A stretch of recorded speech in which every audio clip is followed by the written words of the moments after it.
I'm gonna say some stuff that's gonna lose me some subscribers, and that's fine, because the book ban plague that has been spreading across America, almost entirely aimed at LGBTQ+ authors, is now getting so severe it's affecting the likes of Scholastic. Like, you can't even hide the hate that moves this stuff forward. You're hiding behind a kid when in reality, anyone with a brain just sees you're a bigot who's just trying to hurt people you personally hate. Disgusting. It's absolutely disgusting. Please dislike and unsubscribe. I don't want you around if you support this. You are part of the problem, and fuck you for trying to push this shit in 2023. Amazing concept, right? Oh boy, this is not exactly a fun video to make, but I feel obligated to address Daniel Green's comments here. So let's get into it, break it down, and refute the arguments. Oh, he's technically Mexican and 3/4 American, but for 3 generations he's got that nationality. Great-great-grandpa headed south, whose kids had kids then turned around. It's not what the show's about, but it's why he's Mexican technically. It helps that he was raised in New Mexico, lived in Guadalajara for 2 years, speaks fluent Spanish with a bachelor's degree in language, and makes a mean taquito. Okay, first off, I gotta find some background music so the transition between clips of me talking and Daniel Green talking aren't as jarring. I think this one's a banger. Okay, I want to preface this rebuttal by stating that I've actually been a pretty big Daniel Green fan for a very long time, and it's only recently, like within the last couple years, that I've stopped watching his videos religiously. I've gradually found it harder and harder to enjoy his content as he's become more vocally political on his channel and on Twitter. And despite that, I've held off on unsubscribing from his channel for a long time because I like the guy. Look, if you don't believe me, I have his first 2 books. I didn't get around to buying the Neon Ghosts one or whatever, and I probably won't buy that one now. But it was actually watching Daniel Green's videos that convinced me to start reading The Wheel of Time in the first place. The Wheel of Time had always been on my radar, and I planned on reading it eventually, but it was this man's videos that convinced me to take the plunge. And if you don't know a lot about my channel, a huge portion of it is dedicated to The Wheel of Time. It was actually my first big break on YouTube. So I owe a lot to Daniel Green, and I wanted to make that very clear. I am not attacking Daniel Green as a person. I want to attack his ideas and his arguments, which were made in last week's fantasy news, and prove to you logically that they are wrong. I mean, logically, guys. So let's do it. Here is where he starts. Now, though, I'm gonna say some stuff that's gonna lose me some subscribers, and that's fine, because the book ban plague that has been spreading across America, almost entirely aimed at LGBTQ+ authors, is now getting so severe it's affecting the likes of Scholastic. And I don't think Scholastic's solution to this problem is perfect, but they've certainly been dealt a shite hand. Okay, right off the bat, he's very misleading, and I can speak on this because I have 3 children and I am actively concerned with their education. No one is actively pursuing banning authors from schools just because they identify with some letter of the alphabet. That's not happening. As concerned parents, we are pursuing banning books from schools that are sexually explicit. That's it. We don't want kids to learn about sex from school. It's a nice concept. I don't even think that sex education should be taught in schools. That's something extremely private and the responsibility of parents to teach to their children. It's not something that your kids should be learning about from strangers. So now follow me here. If it so happens that the majority of the books on our list of sexually explicit books happen to be written by LGBTP authors, that says a whole lot more about them than it does about concerned parents. Amazing concept, right? There's a whole lot of different angles that need to be talked about with this specific problem with how book bans don't solve issues. None of which he addresses in this video, so let's move on. But what I just want to say, as clearly and with my chest as possible. The reason you ban a book is because you're afraid of what it has to say. Yes, this. Exactly this. And while that is a bad thing when it comes to public information, and obviously book burnings are stupid, it is not a bad thing when it comes to school libraries. There are lots of books on a wide variety of topics that are not appropriate for schools. I am very afraid of the ideas that kids are learning in schools these days, which is why I actively participate in their education. I frequently ask my kids, "What did you learn in school today?" Because I want to verify that what they are learning is good. And unless a book is just explicitly pornographic, removing it from schools for any reason is beyond dumb. Okay, great. We agree that pornography should not be available in schools. It also probably shouldn't be available in public libraries, but that's just my opinion. That's why we have adult video stores, or those curtained off sections in video stores that you're not allowed to go see in unless you're over a certain age. But also, I refute your other statement that there could be no other possible reasons why not to include a book in schools. What about propaganda or books on the flat earth? There are lots of books that contain ideas that are not appropriate for a learning environment. Did that go the way you thought it was going to go? Nope.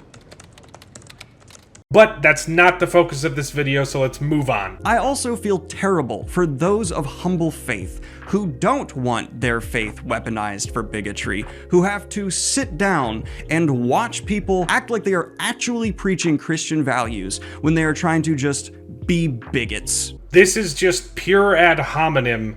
He's not even presenting an argument at all or any evidence to prove the bigotry. He's just saying, if you disagree with me, you're a bigot. Let's keep going. Because let's be honest, if you're trying to just shut down LGBTQ+ authors, you're just a bigot who's afraid of their voice. I've already explained this, but no one mainstream is doing this. And if there are a few people who are actually being bigots, they are the exception, not the rule. And you cannot use outliers to prove a data set. In fact, you eliminate them to find a common thread. This kind of faulty logic is the equivalent of looking at the Westboro Baptist Church and then saying, hey, this is what all Christians are. You stupid Christian. You're just a bigot who's afraid of their voice, and you don't even have the common decency or respect for them to be honest about why you're doing what you're doing, and instead you try and take this angle of protecting the children. Oh boy, let's talk about honesty here, Daniel Green, because you are not being honest about the things you are presenting as facts in this video. I've already stated that as concerned parents, our desire isn't to just blanket ban any gay authors. What we want to do is keep sexually explicit material out of our children's schools. But you have taken that very healthy desire and turned it into a complete straw man argument.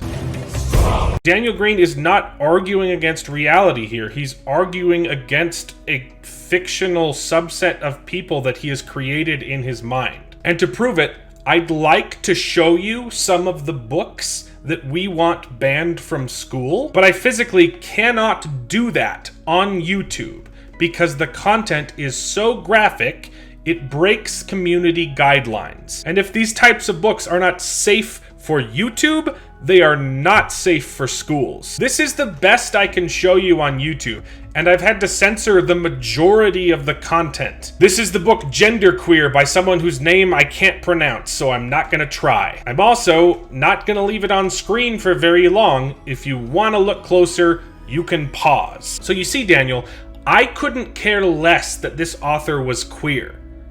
I don't want my kid to be able to pick up this book and rent it from his school library. That is not bigotry. Amazing concept, right? And you don't even have the common decency or respect for them to be honest about why you're doing what you're doing. So who's not being honest here, Daniel?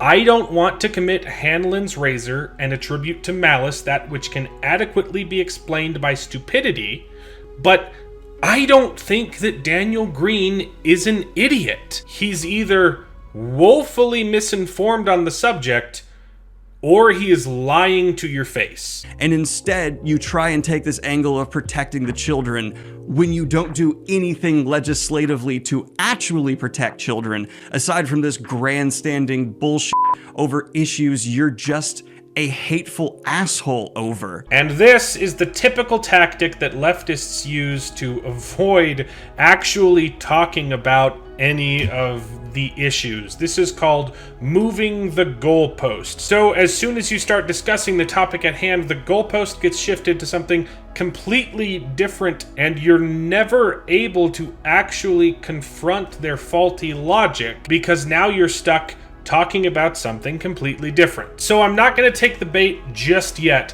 but I will come back to it because wouldn't you know, he brings up the same argument again later. We'll get back to that later. There is nothing wrong with anyone of any age learning about the existence of the LGBTQ plus community. Dude, phrasing. Anyone of any age, Daniel?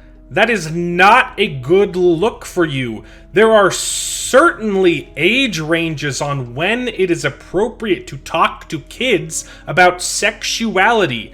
I am not going to talk to my kids about sexuality of any kind, gay or straight, until they are mature enough to understand it. And I certainly don't want a stranger talking to my underage kids about which holes they prefer to smush their dangly bits into. Learning about the existence of the LGBTQ plus community and their perspective on the world. Because despite what so many awful people in this world want to say, LGBTQ plus voices of anyone of all ages, races, creeds are equally valid and should be heard. Unless, of course, they happen to disagree with you, Daniel, and then they're just hateful bigots. And they should probably be kicked out of school board meetings for reading direct quotes from books that you want to put in schools. Quotes that are so graphic, they are not allowed to be spoken in school board meetings. Last month we had some kids in the audience and some of the language was offensive to some. Okay, that's exactly it. So I think we should continue, Jackie, because that's exactly my point. Page 58. 3 hours later. That's what she wanted, to give Jesus head. Swallowing Seth's is it different? Is it? Point of order. I just don't think this is appropriate for a school board meeting. We Well, do have an that's adult exactly- process to review a No, book, and I get it. believe And that this is your where I'm language going. is I'm going to inappropriate. exactly that policy.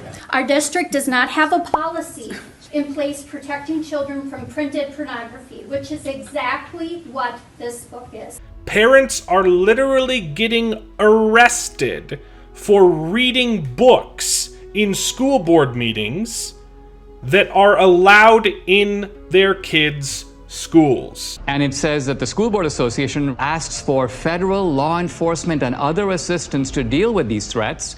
Basically, they were calling for, let's try to see if we can criminalize what these moms are doing. Let's put them under surveillance. But yeah, we are just awful people for caring about our children. You don't even have kids, Daniel. Why are you so concerned with ours? What happened to no vagina, no opinion on abortion? Isn't that what you guys kept saying? But no, I make that argument in jest to show you that it is a bad argument. Anyone is allowed to have opinions on anything. It's just unfortunate that yours has no basis in reality. And the fact that you're trying to silence this specific group on face value shows you do not think of them as human and a part of the same group as yourself. This is once again just the biggest straw man argument I've ever heard, with a healthy serving of ad hominem on the side. And I reiterate, if the only books that we are finding in schools that are sexually explicit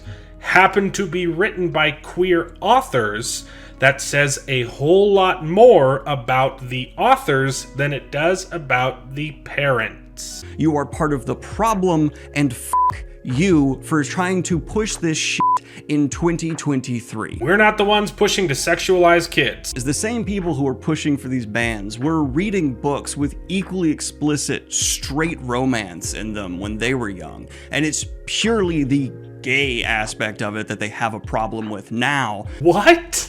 Where is your evidence for any of this, Daniel? This is not true. When I was a kid, I wasn't interested in reading about anything sexual. And yes, a few teachers did actually force us to read books with sexually explicit material, and both me and my parents both had huge problems with it back then, just like we have problems with it now. I had to read Beloved in high school, and there's a section where the young men go out and have sex with the cows because they're so horny. I stopped reading that book immediately and just used Cliff Notes for the rest of that class and any other book that my teacher assigned because it was disgusting. And it's purely the gay aspect of it that they have a problem with now, and that's why they're cracking down on it. Like, you can't even hide the hate that moves this stuff forward. I don't hate you, Daniel. I just really love my kids. So you're hiding behind a kid when in reality, anyone with a brain just sees you're a bigot who's just trying to hurt people you personally hate. Wrong! Everyone sees through it. No one falls for that lie. Because you people don't even want to pay for kids' lunches. You don't care about children. We know that. You are fake news. All right. I'll bite this time, but it's a huge false equivalency. First of all, you're equating all Christians for conservatives, which, granted, there is a lot of overlap, but it's not a one-to-one ratio. But to claim that conservatives don't care about kids because they don't want to pay for their lunches is just asinine. Guess which party gives far more to charity? By a landslide, it's conservatives. It is not charitable to forcibly take people's money and give it to the poor. You don't get points for that. It's charitable to give up your own money to the poor. That has to be done by one's own volition, or it doesn't count morally. And you're wrong. Conservatives do want all kids to be able to eat lunch. You just think it's okay to steal money to make sure that that happens, while we think we should take care of it ourselves. Run right into the goalpost. But anyway, I digress. This is my favorite part. Disgusting. It's absolutely disgusting. Please dislike and unsubscribe. I don't want you around if you support this. Done. Unfortunately, and it kind of hurts. It's been a wild ride, and I used to really respect you. But why would I stay around just to get insulted? And that's fine. Banning a book does not stop the book's power. It just announces you can't handle what the book says and genuinely argue against it. Oh, I think I've already been arguing against it for way too long now. But by this same logic, Daniel Green thinks that Mein Kampf should be available in every elementary school. Did that go the way you thought it was going to go? Nope. I do not want to take away any religious texts I disagree with at all from any library or school. Please, leftists have been trying to remove religious texts from schools since the dawn of time. But you say that you don't agree with that, so I'll give you the benefit of the doubt on this one.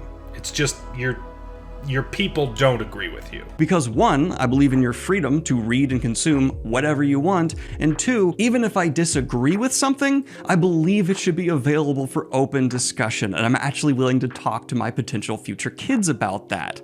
Amazing concept, right? He actually doesn't even realize the point that he's making here at the end. This is exactly right. You talk to your kids about whatever you want, and I will talk to my kids about what I want. It should not be up to you to determine what my child should be reading. But thank you for making my point for me. You just lost to your own game. You're outgunned and outmanned. Amazing concept, right? Well, this has been a wonderful time, but I've got to go now. It really makes me sad to see Daniel Green going down this route because I used to have a lot of respect for the man. But if he's going to willfully spread disinformation, I just can't support that. And I don't want that kind of influence around my kids. I'm sorry, but that's my choice. So I'll see you in the next one. Bye-bye.